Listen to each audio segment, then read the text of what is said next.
సుమన్ టీవీలో మీ business promotions కోసం ఈ కింది నెంబర్ను సంప్రదించగలరు.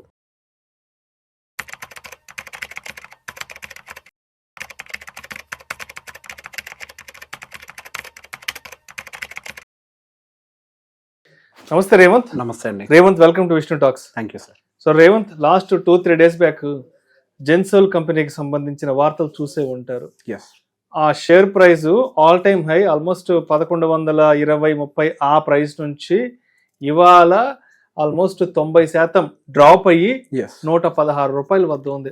అవును.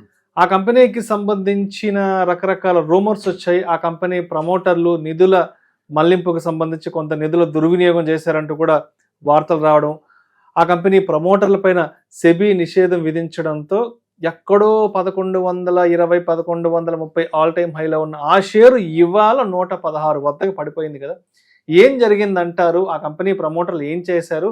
అసలు నిధుల మళ్లింపు అనేది ఏం జరిగింది, ఎలా జరిగిందో కొంచెం డీటెయిల్డ్ గా మన ఆడియన్స్ కి అర్థమయ్యేలా చెప్పగలరు. సో ఇది బ్యాడ్ మేనేజ్మెంట్ కి ఒక స్టాండర్డ్ ఎగ్జాంపుల్. Bad management. మనం స్టాక్ సెలెక్ట్ చేసుకునేటప్పుడు మేనేజ్మెంట్ క్వాలిటీ ఏంటో కూడా చూడాలి అని చెప్తాం కదా. సో ఇది ఒక బ్యాడ్ మేనేజ్మెంట్ హిస్టరీ. అంటే ఇప్పుడు వాళ్ళు డబ్బుల్ని అదేదో వాళ్ళ సొంత పిగ్గీ బ్యాంక్ లోంచి వాడినట్టుగా వాడారు అని చెప్పి సెబీ ఒక కామెంటరీ రిలీజ్ చేసింది. అదేదో సొంత డబ్బులు వాడేసినట్టుగా వాడేశారు అని.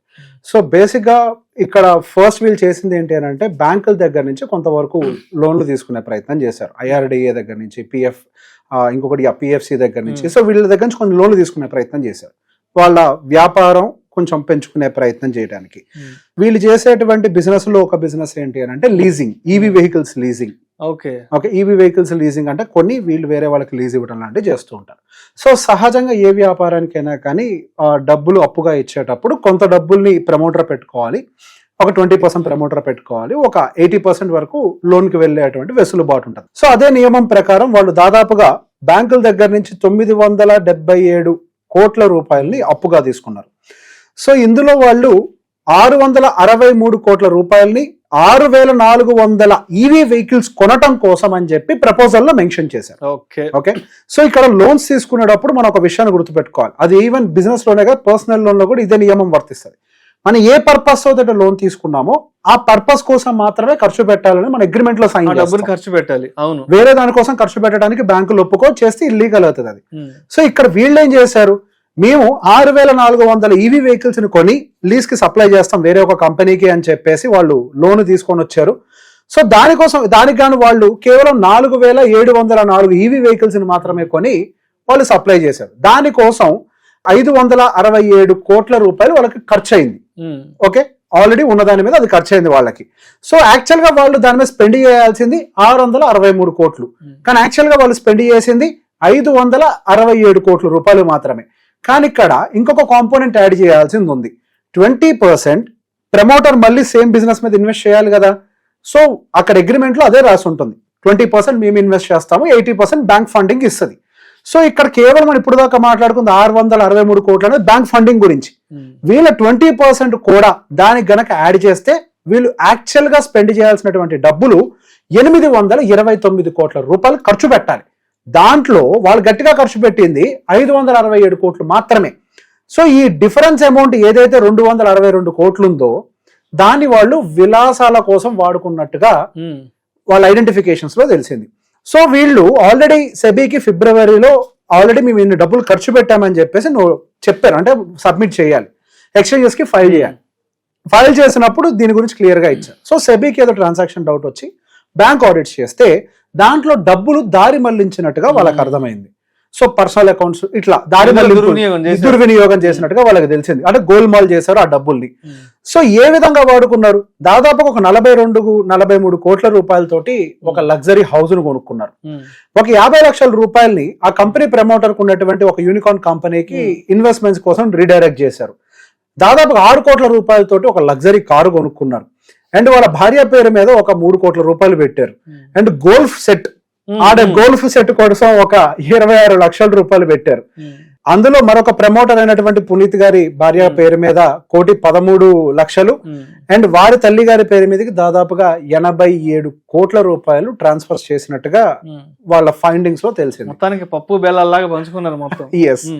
సో బేసిక్ ఇక్కడ కంపెనీ ఎప్పుడైతే ఒకసారి ఒక ప్రైవేట్ లిమిటెడ్ కంపెనీ ఒక ఇన్వెస్టర్స్ అనే ఫస్ట్ నార్మల్ గానే ఒక ప్రైవేట్ లిమిటెడ్ కంపెనీ అంటూ ఫార్మేషన్ జరిగింది అని అంటే మన ఇండియాలో కొన్ని కంపెనీ లాస్ ఉన్నాయి. నచ్చినట్టుగా కంపెనీ నుంచి పర్సనల్ అకౌంట్లకు డబ్బులు ట్రాన్స్ఫర్ చేసుకొని వాడుకునే హక్కు even though if you're promoter మీకు అది లేదు. అది ఒక పబ్లిక్ లిస్టెడ్ కంపెనీగా మారినప్పుడు వాళ్ళ అకౌంటబిలిటీ మరింతగా పెరుగుతుంది. ఎందుకు? అది ప్రజల డబ్బు కూడా అందులో ఉంది. సో ఆ ప్రమోటర్స్ ప్రజల డబ్బులకు కూడా బాధ్యులుగా ఉంటారు. సో దాన్ని మానిటరింగ్ చేసేటువంటి బాధ్యత సెబీ తీసుకుంది. సో సెబీ ఈ ఫైండింగ్స్ అన్నింటినీ గమనించిన తర్వాత so inter order against the solar EPC firm Gensol engineers అంటే ఆ ప్రమోటర్స్ మీద కొంతవరకు సస్పెన్షన్లు పెడుతూ వాళ్ళేదో వాళ్ళ సొంత డబ్బులు వాడుకున్నట్టుగా వాడారు అని చెప్పేసి కొన్ని విషయాల గురించి చెప్పారు. కంటిన్యూస్ గా అంటే వాళ్ళ లగ్జరీ రియల్ ఎస్టేషన్ కొనడానికి వాటికి వీటి కోసం డబ్బుల్ని ట్రాన్స్ఫర్ చేసి పూర్తిగా డబ్బుల్ని దుర్వినియోగం అయితే చేశారు. ఓవరాల్ గా సెబీ లెక్కల ప్రకారం దాదాపు ఇందాక నేను చెప్పినట్టుగా సుమారుగా ఒక 200 కోట్లు ఏదో చిల్లరుందో ఆ డబ్బులకు మొత్తానికి కూడా లెక్క తెలియలేదు అని. దాంతో పాటుగా ఆ స్టాక్ ప్రైస్ కి సంబంధించి కూడా ప్రైస్ మ్యానిపులేషన్ చేసుకుంటూ వచ్చారు. యా. సో బేసిక్ గా మనకి వేరే ఇతర కంపెనీస్ ద్వారా ప్రైస్ మ్యానిపులేట్ చేసి ఒక ఆర్టిఫిషియల్ హైక్ తోటి దాని సోకాల 1,100 రూపాయల వరకు కూడా చేరుకుందని చెప్పారు చూసారా. అదంతా కూడా దాని ఒరిజినల్ వాల్యుయేషన్ కాకుండా ఒక ప్రైస్ మ్యానిపులేషన్ తోటి దాన్ని అక్కడ దాకా తీసుకువెళ్లి యాక్చువల్ గా కొంతమంది దాన్ని లాభం చేసుకునే ప్రయత్నం చేశారు. సెబీ రీసెంట్ గా దాన్ని ఇన్వెస్టిగేట్ చేసినప్పుడు ఈ విషయాలన్నీ బయటకు వచ్చాయి. ఎప్పుడైతే దాని మీద అఫ్ కోర్స్ తర్వాత పంప్ అండ్ డంప్ యాక్టివిటీలో ఏం జరుగుతుంది? ఫస్ట్ డబ్బుల్ని పంప్ చేసి స్టాక్ ప్రైస్ పైకి తీసుకెళ్తారు. తర్వాత వాళ్ళ దగ్గర ఉన్నటువంటి షేర్స్ అన్నిటిని డంప్ చేసి ప్రైస్ కింద తీసుకుంటూ వస్తారు. ఓవరాల్ గా అసలు న్యూస్లు కూడా బయటకు వచ్చేసరికి మరింత పతనానికి కారణమైపోయి దాదాపుగా దాంట్లో ఎవరైతే యాక్చువల్ గా స్టాక్ బాగా పెరుగుతుందని ఆశలతో డబ్బులు పెట్టారో అసలు కోల్పోయింది. సో ఈ ఎపిసోడ్ మొత్తంలో ప్రమోటర్ ఆయన చేయగలిగింది ఆయన సంపాదించుకున్నాడు, ఆపరేటర్స్ వాళ్ళు చేయగలిగింది వాళ్ళు సంపాదించుకున్నారు. ఇక్కడ ఓవరాల్ గా డబ్బులు నష్టపోయింది ఎవరు? అంతిమంగా నష్టపోయింది ఆ స్టాక్స్ లో ఇన్వెస్ట్ చేసిన ఆ కంపెనీ స్టాక్ లో ఇన్వెస్ట్ చేసిన retail investors. Exactly, retail investors మాత్రమే నష్టపోయారు. సో బేసిక్ గా ఏదైనా కంపెనీ ఒకటి పరిగెడుతుంది అని అంటే ఆ కంపెనీ వెనకాల ఉండేటువంటి అన్ని విషయాల గురించి మనం తెలిసి ఉండాలి. సో ఇందుకే నేను ప్రతిసారి ఒక మాట చెప్తూ ఉంటాను, మనం ఏమి ఒక ఫండ్ మేనేజర్ కంటే తెలివిగల వాళ్ళం కాదు. ఒక కంపెనీని రీసెర్చ్ చేసేంత రిసోర్సెస్ మన దగ్గర ఉండవు. మన దగ్గర తెలివితేటలు ఉన్నాయేమో, మనకు ఉంటాయని కూడా నేను నమ్మను అంత తెలివితేటలు, బట్ స్టిల్ ఉన్నప్పటికీ రిసోర్సెస్ కూడా మనకు ఉండవు. అట్లా ఏ రిసోర్స్ లేకుండా జస్ట్ ఏదో ఒక ఫండ్ ఒక స్టాక్ పెరుగుతుంది కదా అని చెప్పేసి పరిగెట్టేసి పెట్టుబడులు పెడితే ఇంత డబ్బులు కోల్పోవటానికి మనం ఫ్రంట్ లైన్ లో ఉండే అవకాశాలు ఉంటాయి. కాబట్టి ఎప్పుడైనా పెట్టుబడులు పెట్టేటప్పుడు కంపెనీకి సంబంధించినటువంటి ఫండమెంటల్స్ అన్ని చెక్ చేయండి. ఖచ్చితంగా ఒక రోజు వాళ్ళ క్యాష్ ఫ్లోస్ కి సంబంధించి ఎట్లా ఎగ్జామిన్ చేయాలో కూడా ఒక డెడికేటెడ్ వీడియో చేసే ప్రయత్నం చేస్తాను. సహజంగా దేనైనా మ్యానిపులేట్ చేయగలుగుతారు కానీ క్యాష్ ఫ్లోస్ మ్యానిపులేట్ చేయడం సాధ్యం కాదు. సో ఈ క్యాష్ ఫ్లోస్ కూడా చూసి కొద్దిగా మన వాళ్ళు ఇన్వెస్ట్మెంట్లు పెట్టుకుంటే వాళ్ళ ఇన్వెస్ట్మెంట్స్ కొద్దిగా సెక్యూర్గా ఉండే ప్రయత్నం చేస్తాయి. So price to cash flow అంటే మనకి పిఈ రేషియోస్ పీబీ రేషియోస్ ఉంటామా, అలానే price to cash flow ratios అని కొన్ని ఉంటాయి. సో వాటిని కూడా ఎలా నేర్చుకోవాలి, ఎలా గమనించాలనే విషయాలు కూడా ఒకరోజు డెడికేటెడ్ ఒక వీడియో చేద్దాం దాన్ని. సో మొత్తానికి ఏ స్టాక్ అంటే ఆ స్టాక్ బాగా పెరుగుతూ పోతుంది కదా అని చెప్పేసి గుడ్డిగా ఫ్రెండ్స్ మాటలు వాళ్ళ మాటలు వీళ్ళ మాటలు చూసి ఇలాగ ఆర్టిఫిషియల్గా ఏవైతే స్టాక్స్ అతి తక్కువ కాలంలో బాగా రేటు పెరుగుతాయో అలాంటి స్టాక్స్ని గుడ్డిగా నమ్మి కంపెనీకి సంబంధించిన PE ratios, technicals, fundamentals check చేసుకోకుండా ఇష్టం వచ్చినట్లు కొన్నామంటే మాత్రం మొదటికే మోసం వచ్చే అవకాశం ఉంది. Yes, right. Thank you so much. Thank you.